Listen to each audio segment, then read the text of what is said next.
आप सभी का एडोर पर स्वागत है। मैं चेतन सिंह।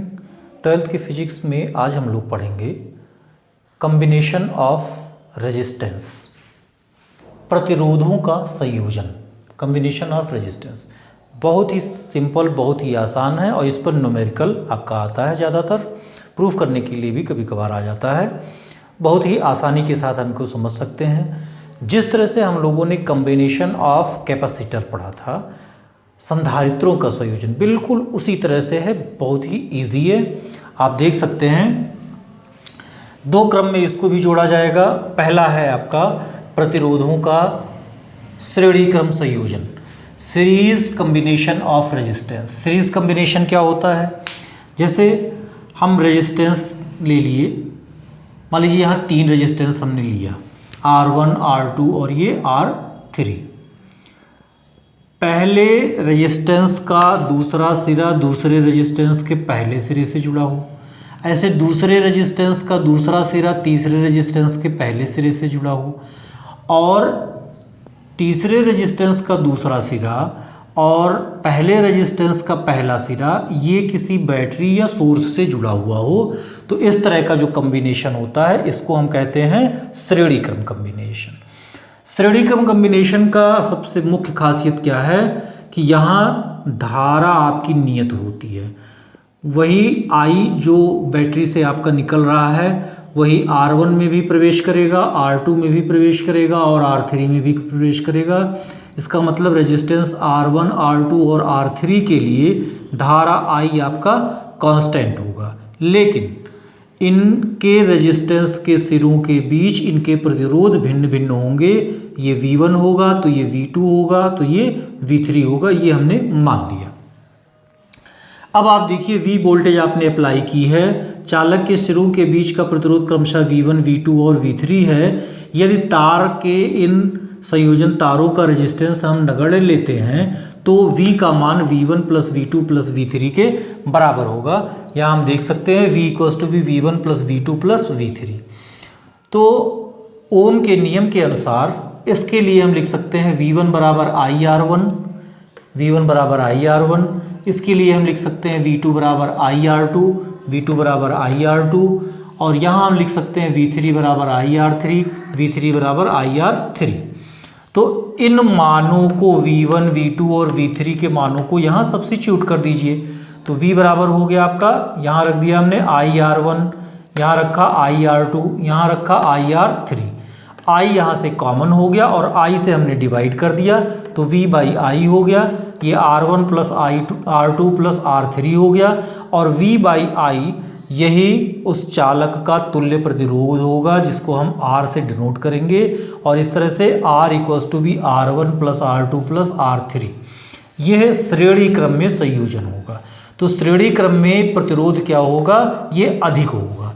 जबकि आपने संधारित्र के लिए देखा था, वहाँ न्यूनतम वैल्यू था 1/C बराबर 1/C1 plus 1/C2 plus 1/C3 आपने लिखा था। तो इस तरह से श्रेणी क्रम में जो तुल्य प्रतिरोध का मान होगा वो अधिक होगा। दूसरा है हमारा प्रतिरोधों का समांतर क्रम संयोजन, parallel combination of resistance. Parallel combination मतलब क्या हुआ? जो आपके तीनों प्रतिरोध हैं, 3 या 3 से अधिक जो भी जितने भी प्रतिरोध हैं, इनके सबके पहले सिरे एक जगह जुड़े हुए हों और सबके जो दूसरे सिरे हो वो एक जगह जुड़े हुए हों, और इस तरह से इनको किसी सोर्स से जब जोड़ा जा रहा है तो ये जो कॉम्बिनेशन होता है इसको हम पैरेलल कॉम्बिनेशन कहते हैं, समांतर क्रम संयोजन कहते हैं। समांतर क्रम संयोजन की खासियत ये होगी कि इसमें वोल्टेज आपका कांस्टेंट होगा। R1 के लिए भी वोल्टेज V, R2 के भी सिरों के बीच वोल्टेज विभवांतर V, R3 के सिरों के बीच भी विभवांतर V, और V वोल्ट हम अप्लाई कर रहे हैं। V वोल्ट के आउटर सोर्स बैटरी से हम इसको जोड़ रहे हैं। यहाँ देखिएगा कि यहाँ से I धारा आपकी प्रवाहित हो रही है। यहाँ एक संधि होगा। आगे आप किरचॉफ का नियम पढ़ेंगे। किरचॉफ के पहले नियम में आप पढ़ेंगे कि किसी भी जंक्शन पर मिलने वाले विभिन्न धाराओं का बीजगणितीय योग शून्य होता है। तो यहाँ हम जानेंगे कि I धारा ये यहाँ से आ रही है और यहाँ ये 3 भागों में बट रही है। ये इनके रेजिस्टेंस के अनुसार बटेगी। यहाँ I1, यहाँ I2, यहाँ I3 हम सपोज कर रहे हैं। तो किरचॉफ के नियम के अनुसार भी हम कह सकते हैं कि ये धारा I I1 plus I2 plus I3 के बराबर होगा। I बराबर I1 plus I2 plus I3 होगा। इन रेजिस्टेंसों में ओम का नियम लगा देते हैं, तो V बराबर I1R1, V बराबर I1R1, इससे I1 बराबर हम लिख सकते हैं V बाई R1, और इसी तरह से I2 बराबर V बाई R2, I3 बराबर V बाई R3 हम लिख सकते हैं। I1, I2 और I3 का मान इसमें रख देते हैं, तो I बराबर हो गया V by R1 plus V by R2 plus V by R3, V common लेकर के और डिवाइड कर देते हैं, तो I बाई V हो गया आपका, और 1 by R1 plus 1 by R2 plus 1 by R3 ये हो गया। V बाई I को हम प्रतिरोध लेते हैं, V बाई I आपका तुल्य प्रतिरोध हुआ, और 1 बाई R बराबर हो गया I बाई V, तो I बाई V की जगह पे हम 1 बाई R लिख सकते हैं। तो इस तरह से समांतर क्रम में हमको संयोजन मिलेगा प्रतिरोधों का, 1 बाई R बराबर 1 by R1 plus 1 by R2 plus 1 by R3, जो कि बहुत ही कम होगा। समांतर क्रम में जब हम संयोजन करेंगे तो ये कम हो जाता है प्रतिरोध। लेकिन आप जानते थे कि जो धारिता का योग होता है वो समांतर क्रम में C बराबर C1 plus C2 plus C3, मतलब धारिताओं के संयोजन से ये अपोजिट है, विपरीत है। आइए इस पर कुछ हम लोग न्यूमेरिकल करते हैं। क्रम संयोजन को हम ये कुछ उदाहरण द्वारा आपको समझाने की कोशिश कर रहे हैं। देखिए, जैसे यहाँ ये कम्बिनेशन आपको दिया गया है, इसमें A और B बिंदु के एक सर्किट दिया गया है, इसमें A और B बिंदुओं के बीच का आपको तुल्य प्रतिरोध ज्ञात करना है। तो आप देखिए, ये दोनों प्रतिरोध आपके समांतर क्रम में हैं और ये दोनों प्रतिरोध आपके समांतर क्रम में हैं। तो समांतर क्रम में इन प्रतिरोधों का तुल्य मान क्या होगा? समांतर क्रम के लिए हम सूत्र लगाते हैं 1 बाई R। तो 1 बाई R बराबर हो गया हमारा 1 by R1 plus 1 by R2। यहाँ से देखिए, अगर हम इसको 1 बाई R डैश लिख देते हैं, इसका जो तुल्य मान आ रहा है, तो 1 बाई R1 की जगह पे आपका क्या हो गया 1 बाई 2, यही मैं परिवर्तित करके बता दे रहा हूँ। और फिर 1 बाई R2 भी आपका कितना है 2, ये मान कितना हो गया, यहाँ से मिला आपको 1 बाई R डैश बराबर 1 और 1 हो गया ये 2, 2 बाई 2 का मतलब 1 हो गया। और इस तरह से आपको मिला R डैश का मान 1 ओम। और बिल्कुल यही चीज़ यहाँ भी कर देते हैं, यहाँ 1 बाई R डबल डैश अगर ले लेते हैं तो ये दोनों भी समांतर क्रम में हैं, तो 1 बाई 3 हो गया प्लस 1 बाई 3 हो गया, और ये कितना हो गया आपका 2 बाई 3 हो गया। तो यहाँ से हम लिख सकते हैं R डबल डैश, ये हो गया 3 बाई 2, और 3 बाई 2 को हम क्या लिख सकते हैं 1.5 ओम। तो इस तरह से आपको R डबल डैश का जो मान मिला, ये कितना ओम आ गया 1.2 ओम। इसका तुल्य मान हुआ 1 ओम, और इसका तुल्य मान हुआ 1.5 ओम। और ये दोनों आपस में किस क्रम में हो गए? श्रेणी क्रम में हो गए। तो श्रेणी क्रम में होने के कारण हम सूत्र लगाएंगे R बराबर R1 और प्लस R2 का, और R1 की जगह पे आपका क्या है R डैश हमने लिया है, तो R डैश लिख दिया। R2 की जगह पे हमने क्या लिया है R डबल डैश ले लिया। 1 ओम ये है और 1.5 ओम ये है, आपका कितना आ गया 2.5 ओम। तो इस तरह से इस A और B के बीच जो तुल्य प्रतिरोध होगा वो कितना होगा 2.5 ओम। ऐसे ही ये आपका है, इसका सलूशन देखते हैं। देखिए, यहाँ A और B के बीच आपको ज्ञात करना है, तो A B को आप यूं कर दीजिए, तो आपको यहाँ पूरा एक सीधी रेखा मिलेगी, ये आपस में श्रेणी क्रम में होंगे। यहाँ भी आप देखिए, ये दोनों श्रेणी क्रम में हैं, ये 5 और ये 5 आपका श्रेणी क्रम में है। तो हम कह सकते हैं R डैश अगर इनका तुल्य ले लेते हैं तो 5 ओम और फिर प्लस 5 ओम, कितना हो गया आपका ये 10 ओम हो गया इन दोनों का। लेकिन इसी के साथ ये जो है ये किस क्रम में है? समांतर क्रम में है। मतलब ये हुआ कि अगर हम इस 5 का योग कर लिए, ये 10 हो गया, तो इसी के साथ ये जो 5 है ये किस क्रम में जुड़ा?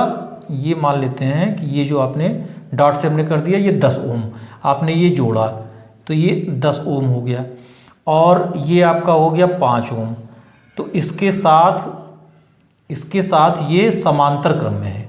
तो समांतर क्रम का मतलब हुआ कि 1/r डबल डैश, ये क्या हो गया 1/10, ये 1/10 और प्लस 1/5। इसका मतलब ये हुआ कि 10 हो गया और 5 दूना 10, मतलब ये हो गया 3/10। तो यहाँ से आपका r डबल डैश का जो मान आ गया वो 10/3 ओम आ गया, ये इसका जो तुल्य हुआ। और इसी के साथ आप देखिए 5 ओम ये और 5 ओम ये भी है, ये 5 ओम और यहाँ 5 ओम ये, और ये बिंदु आपका A होगा और ये बिंदु आपका B होगा। तो इसके साथ ये हम और जोड़ लेते हैं, और ये तीनों किस क्रम में होंगे, ये तीनों होंगे आपके श्रेणी क्रम में।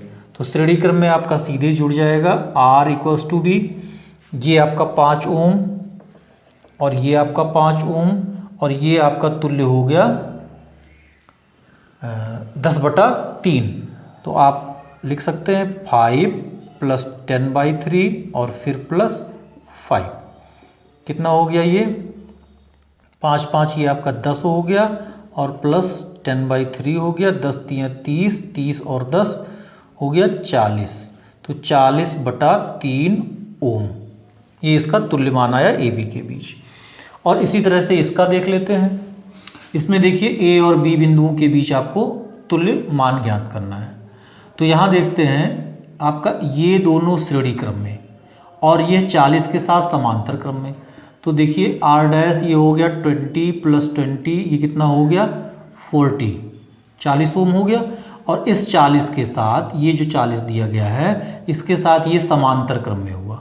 तो समांतर क्रम में हुआ, अगर इसका तुल्य हम R" ले लेते हैं तो 1/40, और ये दोनों 20 जुड़ ही चुका था तो 1/40 ये भी कितना हो गया 2/40, 2/40 का मतलब 1/20, और 1/20 का मतलब हुआ R" आपका हो गया 20 ओम।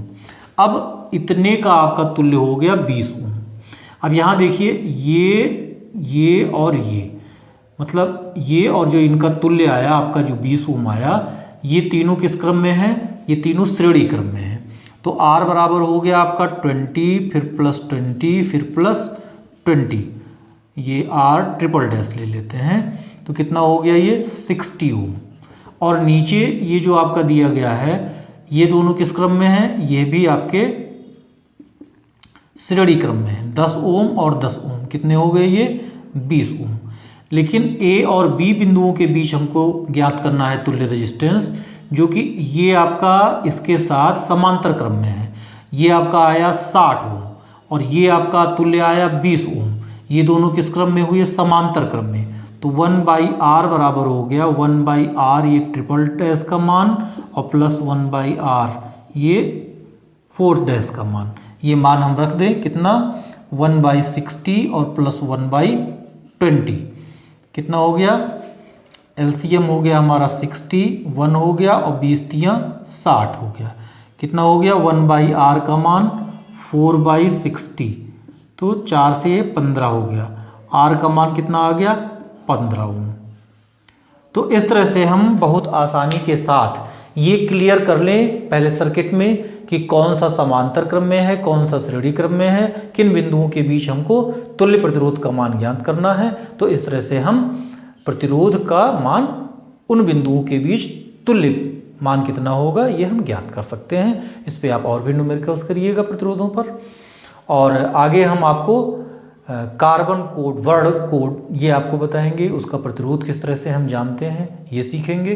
धन्यवाद।